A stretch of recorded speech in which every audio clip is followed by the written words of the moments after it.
Pourquoi Kant dérange encore? Et pourquoi il te concerne directement? Ce livre ne cherche pas à te motiver. Il ne cherche pas non plus à te rassurer. Il ne cherche surtout pas à te dire quoi penser. Il cherche à faire quelque chose de plus rare, t'expliquer comment tu penses déjà, sans t'en rendre compte. Immanuel Kant n'est pas devenu célèbre parce qu'il donnait des réponses faciles. Il est devenu incontournable parce qu'il a posé une question que personne n'osait formuler clairement. Qu'est-ce que la réalité exactement et jusqu'où peux-tu vraiment la connaître? Avant Kant, deux camps s'affrontaient. D'un côté, ceux qui disaient « La réalité est là, objective, indépendante de toi, tu n'as qu'à l'observer ». De l'autre, ceux qui affirmaient « Tout vient de l'esprit, la réalité est une construction mentale ». Kant arrive et dit calmement « Vous avez tous les deux tort ». Et c'est là que tout bascule. Car selon Kant, tu ne vis jamais la réalité telle qu'elle est. Tu vis la réalité telle que ton esprit est capable de la produire. Pas parce que tu te trompes, pas parce que tu es naïf, mais parce que ton cerveau fonctionne ainsi. Ce que tu vois, ce que tu comprends, ce que tu crois réel, passe toujours par des filtres invisibles. Le temps, l'espace, la causalité, les catégories mentales. Tu ne regardes pas le monde, tu le traduis. Et ce point change absolument tout. Il explique pourquoi deux personnes peuvent vivre la même situation, le même travail, la même relation, la même époque, et en tirer des réalités totalement opposées. Il explique pourquoi tu peux être convaincu de voir clair, tout en étant enfermé dans une interprétation automatique. Et surtout, il explique pourquoi changer de vie sans changer de structure mentale est presque impossible. Ce livre est une vulgarisation rigoureuse, pas une simplification vide.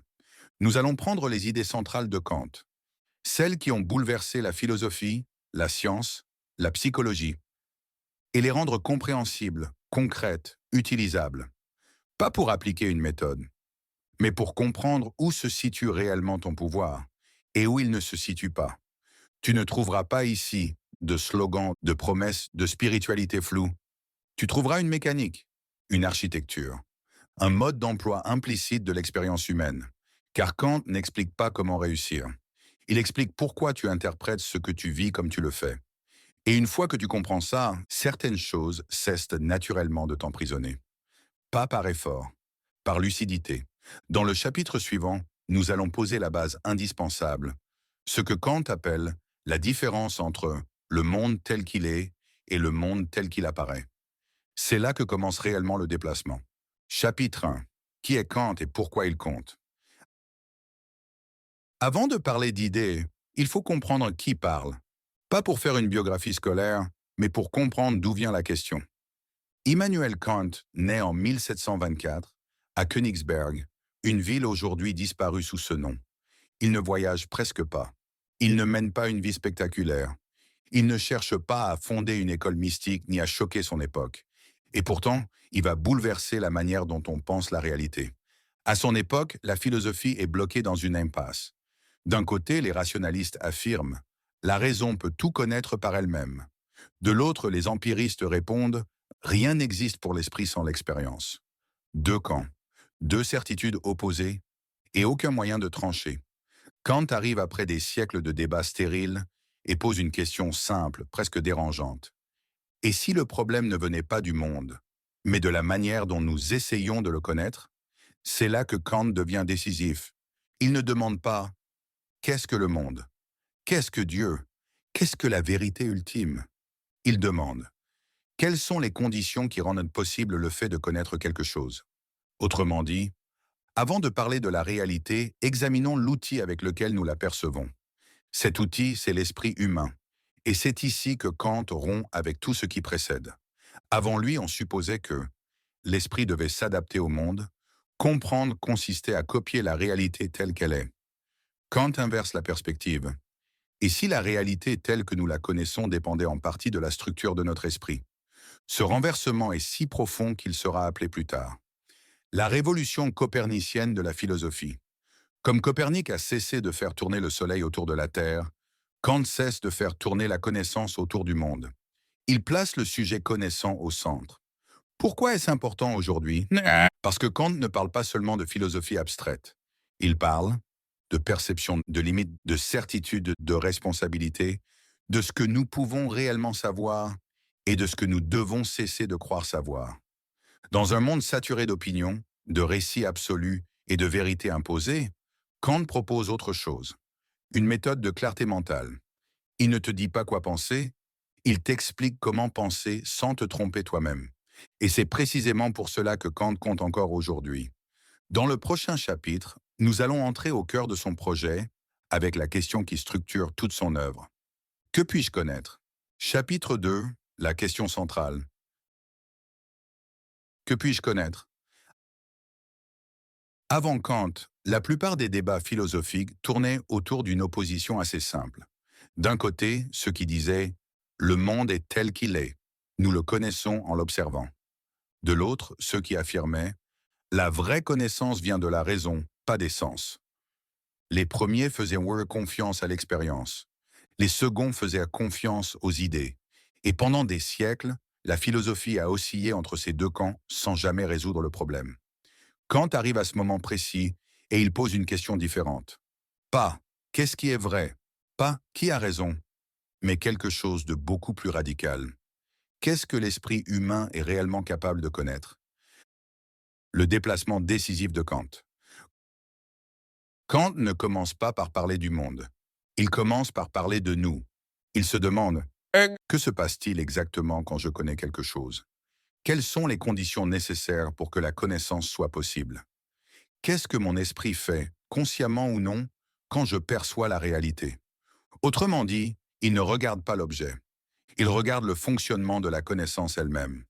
C'est ce déplacement qui change tout. Pourquoi cette question est cruciale? Sans cette question, on tombe dans deux erreurs classiques. Croire que l'esprit est un miroir passif. Le monde entrerait tel quel dans notre tête. Croire que l'esprit invente tout. La réalité serait une pure construction mentale. Kant rejette les deux. Il dit en substance, la connaissance n'est ni une simple réception, ni une pure invention. C'est une interaction structurée. Ce que Kant appelle connaître. Pour Kant, connaître n'est pas accumuler des informations, avoir des opinions, ni même être intelligent. Connaître, c'est organiser l'expérience selon des règles précises. Et ces règles ne viennent pas du monde extérieur. Elles viennent de l'esprit humain lui-même. C'est ici que la question « que puis-je connaître ?» devient technique, presque mécanique. Exemple simple. Imagine que tu observes une suite d'événements. Une balle tombe, une vitre se casse, une personne agit volontairement. Tu ne perçois jamais directement la causalité, la nécessité, la responsabilité. Tu perçois des faits, mais tu interprètes ces faits à travers des structures mentales. Sans ces structures, il n'y aurait que des sensations éparses, aucune compréhension, aucun monde cohérent. La vraie question de Kant, reformulée. La question « que puis-je connaître ?» signifie en réalité « jusqu'où mon esprit peut-il structurer l'expérience de manière fiable ?» Et surtout, où sont les limites que je ne peux pas dépasser sans tomber dans l'illusion? Kant ne cherche pas à étendre la connaissance à l'infini.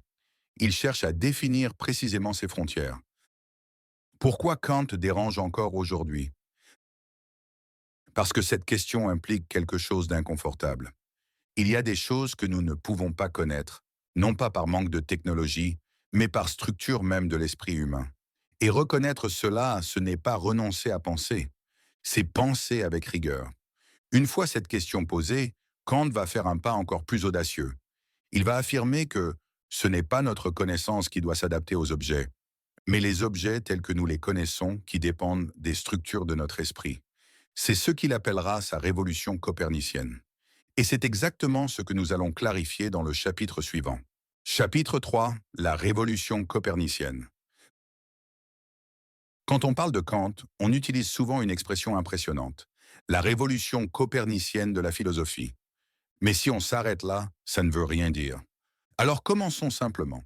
Avant Kant, la philosophie part d'une idée intuitive. Notre esprit doit s'adapter au monde tel qu'il est. Le monde est là, objectif, donné. Et notre travail consiste à l'observer correctement, à le décrire fidèlement, à en tirer des lois. C'est une philosophie centrée sur l'objet. Kant va renverser complètement ce point de départ. Il propose une hypothèse radicale, presque choquante pour son époque. Et si ce n'était pas notre esprit qui s'adaptait au monde, mais le monde tel que nous le connaissons qui s'adaptait à la structure de notre esprit? C'est pour cela qu'il parle de révolution copernicienne.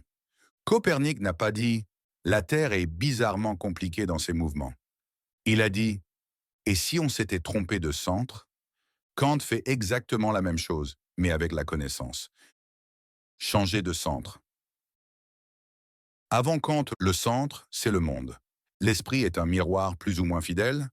Après Kant, le centre, c'est le sujet connaissant. Le monde connu dépend des conditions de ce sujet. Attention, Kant ne dit pas que le monde est inventé. Il ne dit pas que tout est imaginaire.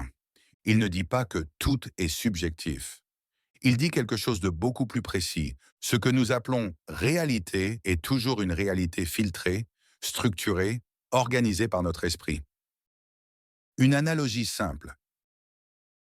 Imagine que tu portes des lunettes légèrement teintées depuis ta naissance. Tu vois les arbres, tu vois les gens, tu vois le ciel. Tout semble normal, mais tu ignores une chose essentielle, la couleur du verre. Tu pourrais passer ta vie à débattre de la vraie couleur du monde, sans jamais te demander si ce n'est pas ton regard lui-même qui impose une teinte. Kant fait exactement ce geste philosophique. Il se demande quelles sont les lunettes invisibles de l'esprit humain.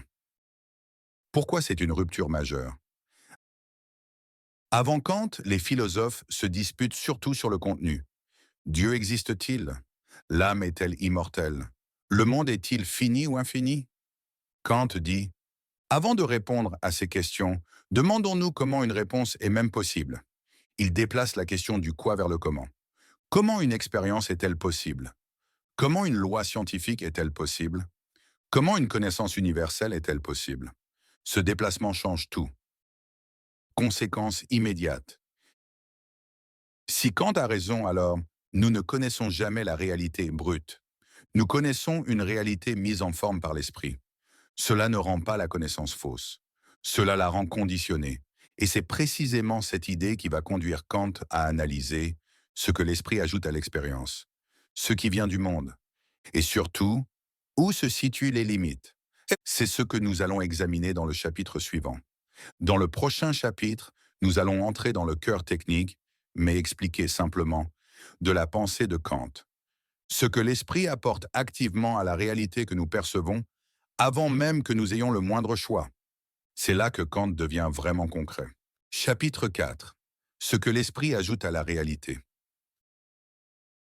Arrivons maintenant à l'idée la plus dérangeante de Kant, et aussi la plus féconde. Jusqu'ici, une croyance semblait évidente. Le monde est là, devant nous, et notre esprit se contente de le recevoir. Kant dit non. Il affirme quelque chose de beaucoup plus précis et beaucoup plus radical. Ce que tu appelles réalité est déjà, en partie, construit par ton esprit. Pas inventé, pas imaginé, mais structuré. 1. Une réalité jamais brute. Quand tu regardes une table, tu crois voir la table telle qu'elle est. Mais en réalité, ton esprit a déjà travaillé. Avant même que tu puisses penser quoi que ce soit, ton esprit a situé la table dans l'espace, ici, là-bas, situé la table dans le temps, avant, après, organisé ce que tu perçois comme un objet stable. Or, Kant pose une question simple. D'où viennent ces structures? Est-ce que l'espace est dans la table? Ou est-ce une forme de ton esprit qui organise ce que tu perçois? 2. L'espace et le temps ne viennent pas du monde. C'est ici que Kant tranche. Pour lui, l'espace n'est pas une propriété des choses. Le temps n'est pas quelque chose que tu observes dehors. L'espace et le temps sont des cadres mentaux, des formes a priori de la sensibilité. Cela signifie une chose très précise. Tu ne peux percevoir quoi que ce soit sans le placer quelque part dans l'espace et dans le temps. Ce n'est pas un choix. Ce n'est pas culturel. C'est la condition même de toute expérience possible. Troisième, ce que signifie l'esprit ajoute. Attention, Kant ne dit pas que l'esprit crée le monde. Il dit que l'esprit ordonne structure, rend intelligible ce qui lui est donné. Sans ces structures, il n'y aurait pas de monde compréhensible. seulement un chaos de sensations. Autrement dit, le monde que tu expérimentes est toujours un monde déjà filtré. Quatrième, un exemple simple. Imagine une caméra. La caméra ne crée pas la scène, mais elle impose. Un cadre, une focale, une profondeur, une temporalité, image par image. Deux caméras différentes donneront deux images différentes d'une même scène. Pour Kant, l'esprit humain est cette caméra, et nous ne pouvons jamais retirer l'objectif. Cinquième, une conséquence majeure. Cela implique quelque chose de fondamental. Nous n'accédons jamais à la réalité en soi. Nous accédons à la réalité telle qu'elle apparaît à un esprit humain. Et cette idée change tout. La science, la philosophie, la manière dont on comprend la vérité. Ce n'est pas un relativisme mou. C'est une lucidité sur nos conditions de connaissance. 6. Pourquoi Kant fait ça? Kant ne cherche pas à affaiblir la raison. Il cherche à la sauver. En montrant ce que l'esprit apporte à l'expérience, il fixe des limites claires. Ce que nous pouvons connaître et ce que nous ne pouvons pas prétendre connaître. Et c'est précisément cette distinction qui va nous conduire au cœur de sa pensée. Dans le prochain chapitre, nous allons mettre un nom sur cette séparation fondamentale. Phénomène et noumène. C'est là que Kant devient vraiment décisif. Chapitre 5. Phénomène et noumène. Ce que nous voyons et ce que nous ne verrons jamais. Arrivés ici, nous avons déjà franchi un seuil important.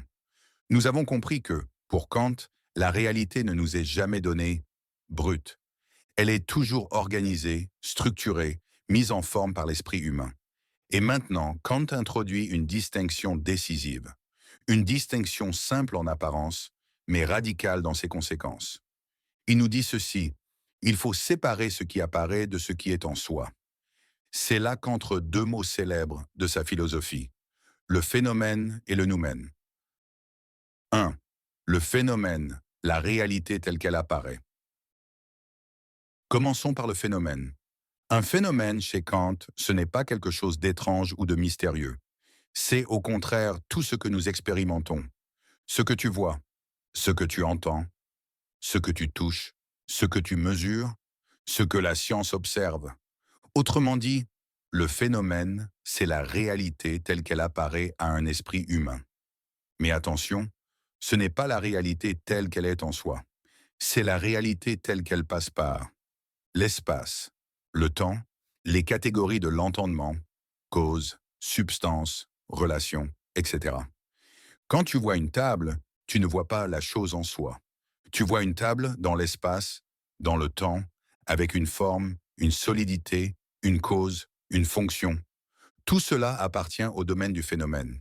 Et Kant insiste sur un point essentiel. Le phénomène est réel. Ce n'est pas une illusion. Ce n'est pas un mensonge. C'est simplement la seule réalité accessible à l'expérience humaine. Deuxième, le noumène, la chose en soi. Maintenant, le concept le plus mal compris de Kant, le noumène. Le noumène, c'est ce que Kant appelle aussi la chose en soi. Ce que la réalité est indépendamment de notre manière humaine de la percevoir. Et là, Kant est très clair, mais souvent mal lu. Il ne dit pas que le noumène est mystique, surnaturel, spirituel ou caché derrière un voile ésotérique. Il dit simplement ceci. Nous n'avons aucun accès direct au noumène. Pourquoi? Parce que dès que quelque chose est connu, il est déjà passé par l'espace, le temps, les catégories de l'esprit. Autrement dit, dès que tu connais quelque chose, ce n'est plus un noumène, c'est déjà un phénomène. Le noumène n'est donc pas un objet mystérieux à découvrir. C'est une limite conceptuelle. Un rappel permanent que ce que nous connaissons n'est jamais la réalité en soi, mais toujours la réalité telle qu'elle nous apparaît. Troisième, pourquoi Kant a besoin du noumène? À ce stade, une question naturelle se pose. Si le noumène est inconnaissable, pourquoi Kant en parle-t-il? Parce qu'il veut éviter deux erreurs majeures.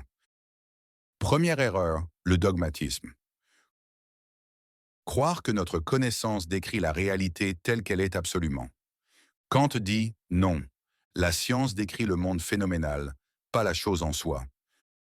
Deuxième erreur, le scepticisme total.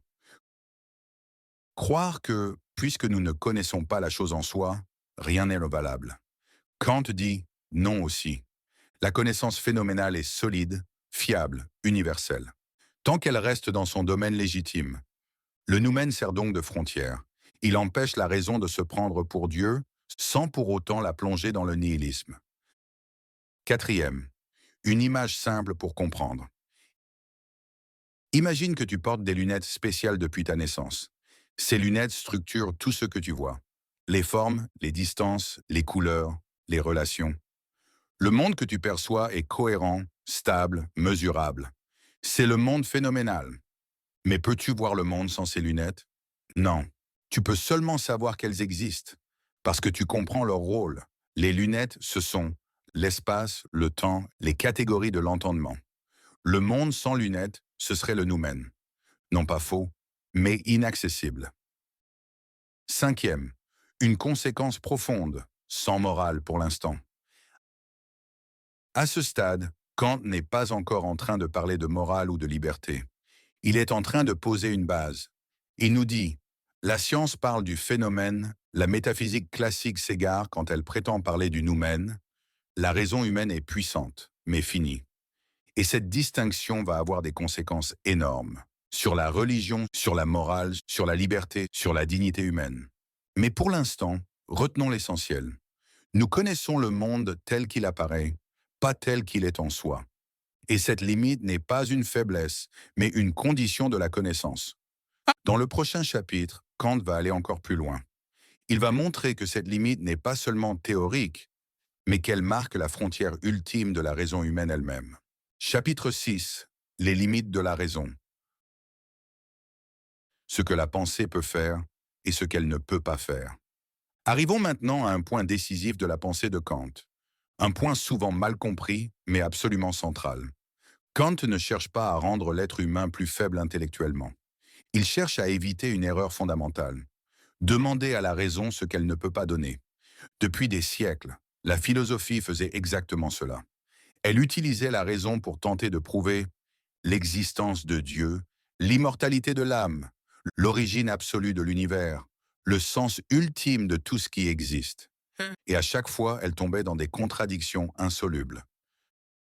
Le constat de Kant. Kant observe quelque chose de très simple mais très profond. La raison humaine fonctionne parfaitement dans un certain cadre et devient confuse, contradictoire, voire délirante dès qu'elle sort de ce cadre. Le problème n'est pas la raison. Le problème, c'est l'usage abusif de la raison. Pour comprendre cela, Kant introduit une distinction essentielle. La raison comme outil, pas comme oracle. La raison est un instrument d'organisation, pas une fenêtre sur l'absolu. Elle est extraordinairement efficace pour structurer l'expérience, comprendre des relations, établir des lois, organiser le monde phénoménal. Mais elle n'a aucune prise directe sur ce qui dépasse l'expérience possible. Quand la raison tente de répondre à des questions comme « Le monde a-t-il un commencement absolu? L'âme est-elle immortelle? Dieu existe-t-il nécessairement ?» Elle ne fait plus de la connaissance. Elle fait ce que Kant appelle de la métaphysique spéculative. Et c'est là que commencent les problèmes. Les antinomies, quand la raison se contredit elle-même. Kant montre que, sur ces grandes questions ultimes, la raison peut prouver une chose et son contraire avec la même rigueur logique. Par exemple, on peut démontrer que le monde a un commencement dans le temps, et démontrer avec la même logique qu'il n'en a pas. Les deux raisonnements sont cohérents, les deux sont logiquement valides, et pourtant, ils se contredisent. Ce phénomène s'appelle une antinomie. Pour Kant, c'est un signal très clair. La raison est sortie de son domaine légitime. Ce n'est pas que la réponse est cachée, c'est que la question elle-même est mal posée. Ce que Kant ne dit pas et qu'on lui fait dire. Kant ne dit pas « Dieu n'existe pas »,« L'âme n'existe pas ». La liberté est une illusion. Ce serait une lecture totalement erronée. Il dit quelque chose de beaucoup plus précis. Ces réalités ne peuvent pas être connues par la raison théorique. Autrement dit, la raison ne peut ni les prouver, ni les réfuter, ni les décrire comme des objets. Elles sont hors du champ de la connaissance, mais pas forcément hors du champ du sens. C'est une nuance capitale. Pourquoi cette limite est une libération? À première vue, poser des limites peut sembler frustrant. En réalité, pour Kant, c'est exactement l'inverse. En arrêtant la raison là où elle devient illégitime, on évite les illusions, on évite les dogmes, on évite les systèmes fermés qui prétendent tout expliquer. Et surtout, on ouvre un autre espace. Car ce que la raison ne peut pas connaître théoriquement, elle peut parfois le présupposer pratiquement. C'est ici que Kant prépare le terrain de sa morale. Mais avant d'y arriver, retenons l'essentiel de ce chapitre. Point clé du chapitre 6. La raison humaine est puissante, mais finie. Elle est faite pour organiser l'expérience, pas pour accéder à l'absolu. Chercher à tout expliquer par la raison, c'est comme vouloir mesurer l'océan avec une règle. La sagesse pour Kant n'est pas d'étendre la raison sans limite, mais de savoir exactement jusqu'où elle peut aller. C'est à partir de cette lucidité, et non d'une croyance aveugle, que Kant va pouvoir poser une morale solide, une idée cohérente de la liberté et une conception exigeante de la dignité humaine. C'est ce que nous allons aborder dans le chapitre suivant. Chapitre 7. La morale de Kant expliquée simplement. Jusqu'ici, Kant nous a appris une chose essentielle. Nous ne connaissons pas le réel tel qu'il est en soi, mais tel qu'il apparaît à travers nos structures mentales. La question qui se pose maintenant est directe, presque dérangeante. Si notre connaissance est limitée, sur quoi peut-on fonder la morale? Autrement dit, comment savoir ce qui est juste, ce qui est bon, ce qui doit être fait, si la raison a des limites? 1. Le problème moral avant Kant. Avant Kant, la morale reposait surtout sur trois piliers. La tradition, on a toujours fait comme ça. La religion, Dieu l'ordonne. Les conséquences, si ça marche, c'est bien. Le problème, selon Kant, est que ces bases sont instables. Les traditions changent selon les cultures. Les autorités religieuses ne sont pas universelles. Les conséquences peuvent justifier n'importe quoi.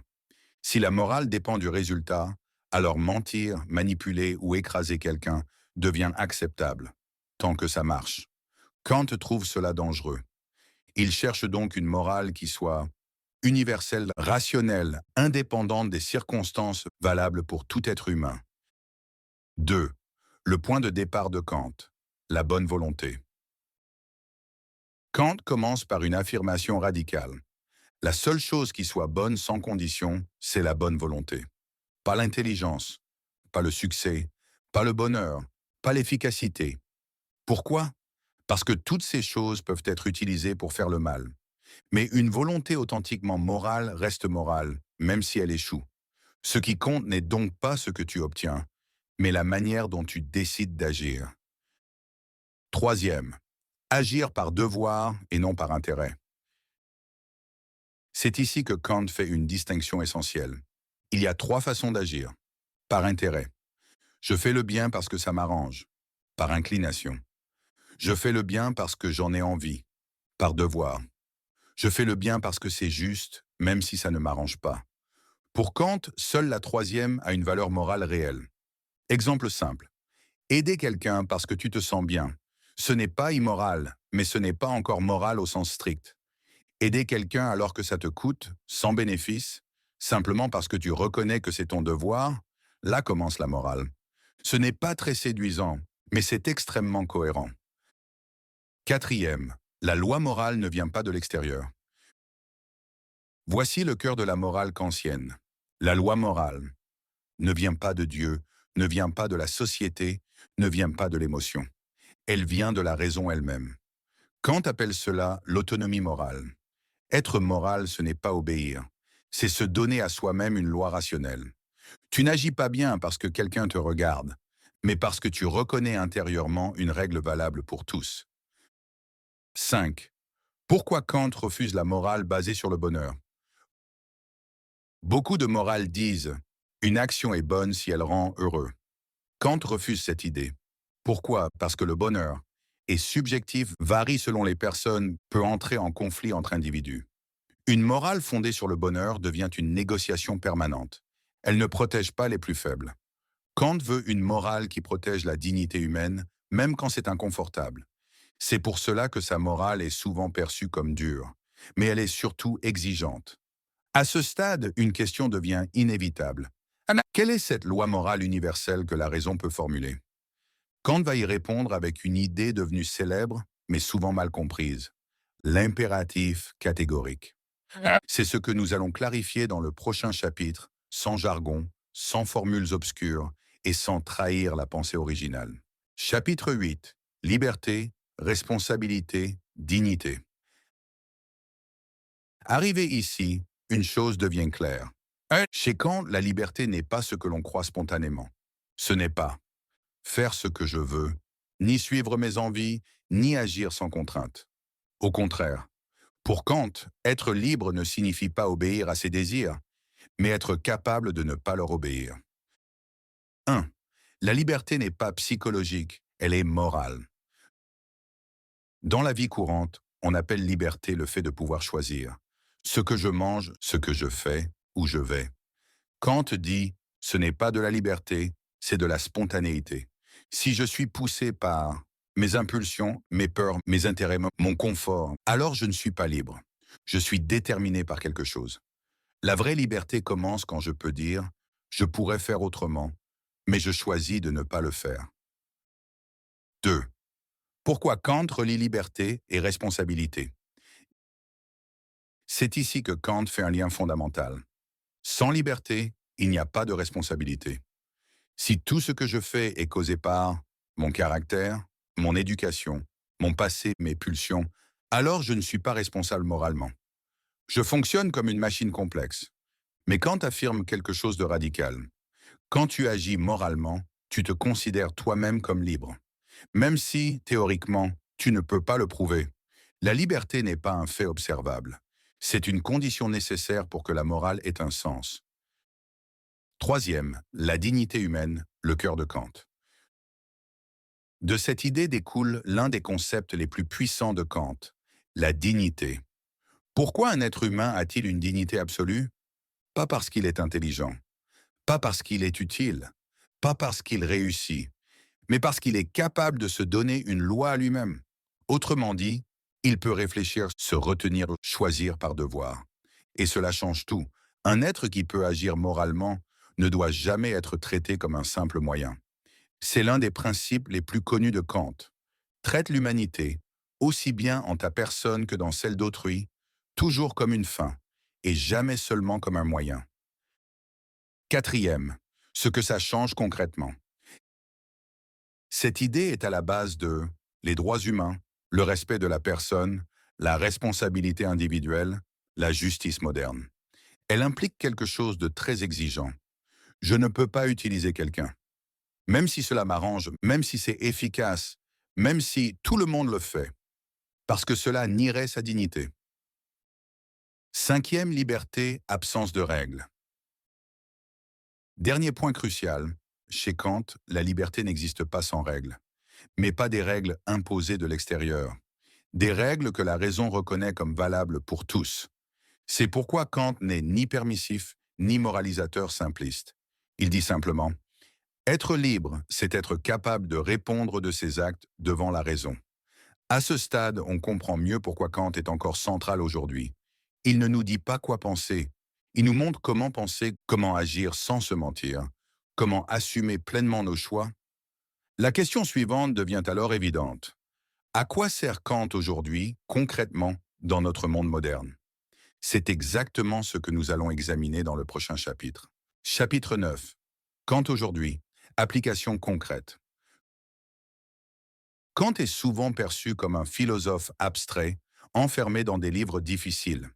En réalité, ses idées structurent déjà une grande partie de notre monde moderne, souvent sans que nous le sachions. Ce chapitre sert à une chose précise, montrer où Kant agit encore aujourd'hui, concrètement, dans nos décisions, nos institutions et notre manière de penser. Pas pour l'admirer, pour comprendre comment sa logique continue d'opérer. 1. Kant et la pensée critique moderne. Quand Kant pose sa question centrale, « Que puis-je connaître ?» il ne cherche pas une réponse définitive. Il cherche une méthode. C'est exactement cette méthode qui fonde aujourd'hui l'esprit scientifique moderne, la pensée critique, la distinction entre faits, interprétation et croyance. Quand on apprend à vérifier une source, distinguer une opinion d'un fait, reconnaître ses biais cognitifs, on applique directement une logique kantienne. Kant nous apprend que ce n'est pas parce qu'une chose apparaît vraie qu'elle l'est objectivement, mais parce qu'elle résiste à l'examen des conditions de la connaissance. Deuxième Kant est la responsabilité individuelle. Dans un monde où beaucoup expliquent leurs actes par le contexte, le passé, la pression sociale, la psychologie, Kant introduit une idée radicale. Tu es responsable non pas de ce que tu ressens, mais de ce que tu choisis de faire. Pour Kant, être libre, ce n'est pas faire ce qu'on veut, c'est agir selon une règle que l'on reconnaît comme valable pour tous. C'est la base du droit moderne, de la responsabilité pénale, de l'idée que chacun répond de ses actes. Même aujourd'hui, lorsqu'un tribunal juge une personne, il ne demande pas était-elle tentée, mais était-elle capable de comprendre la règle et d'agir autrement? C'est du Kant appliqué. Troisième Kant est l'éthique contemporaine. Beaucoup de débats actuels, bioéthique, technologie, intelligence artificielle, reposent sur une question kantienne centrale. Peut-on utiliser un être humain comme un simple moyen? C'est exactement la formulation du principe kantien de dignité. Quand on se demande jusqu'où peut-on exploiter les données personnelles? Peut-on manipuler l'attention? Peut-on sacrifier certains individus au nom de l'efficacité? On rejoue Kant. Kant ne dit pas quoi penser, il fournit un test. Est-ce que cette action respecte l'humain comme fin en soi? Ou le réduit-elle à un outil? Ce test est encore utilisé aujourd'hui dans les comités d'éthique, les chartes de droit, les réflexions sur l'intelligence artificielle et le transhumanisme. Quatrième Kant est la liberté moderne. Beaucoup confondent liberté et absence de contrainte. Kant dit exactement l'inverse. Sans règles, il n'y a pas de liberté, seulement de l'arbitraire. La liberté kantienne aujourd'hui se retrouve dans l'idée d'autonomie personnelle, le consentement éclairé, la responsabilité morale. Être libre, ce n'est pas suivre ses impulsions. C'est être capable de se donner une règle et de s'y tenir. Cette idée structure l'éducation moderne, la notion de citoyen responsable, la démocratie elle-même. Une démocratie suppose des individus capables de se gouverner eux-mêmes.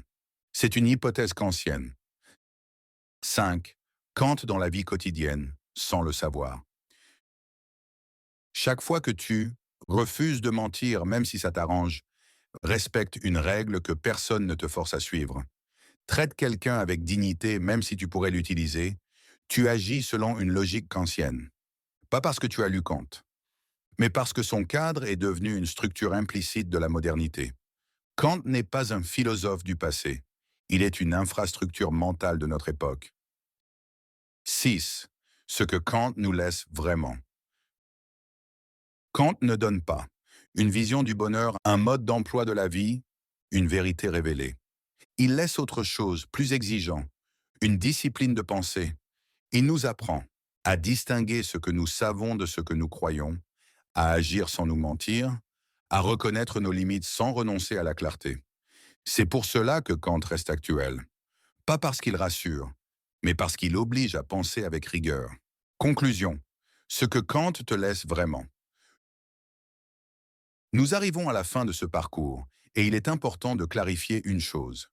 Kant n'a jamais cherché à te dire quoi penser. Il n'a pas cherché à te rassurer. Il n'a pas cherché à te donner une vision confortable du monde. Ce qu'il a fait est plus exigeant, mais aussi plus libérateur. Il a montré que la réalité que tu expérimentes n'est jamais brute. Ta raison structure ce que tu perçois et que croire accéder au réel en soi est une illusion tenace. Autrement dit, Kant n'a pas détruit la vérité. Il a détruit l'illusion de transparence. Tu ne vois pas le monde tel qu'il est.